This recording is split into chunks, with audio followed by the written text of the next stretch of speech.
So scoring penalties in FIFA 24 is pretty easy thing to do today. I'm going to teach you how you guys can score the penalties in FIFA 24. So FIFA 24 is not a game. The new game of FIFA is called as FC 24. So from now on, these games will be called as FC. So how you guys can, score the penalties in this game.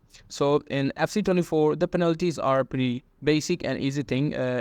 So first of all, you need to learn what are the controls for scoring the penalty.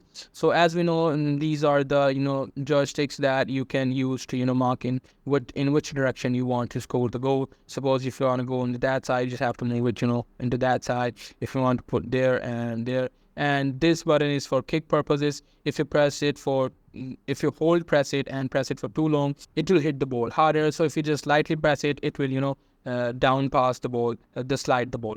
So you just need to read your opponent, where is he gonna jump, or you need to keep on practicing until you get better. So that is the only way that you can get better in penalties. Penalties are pretty easy thing, pretty basic thing. So you just need to get better at the game, keep on playing the game. Practicing always makes a man perfect.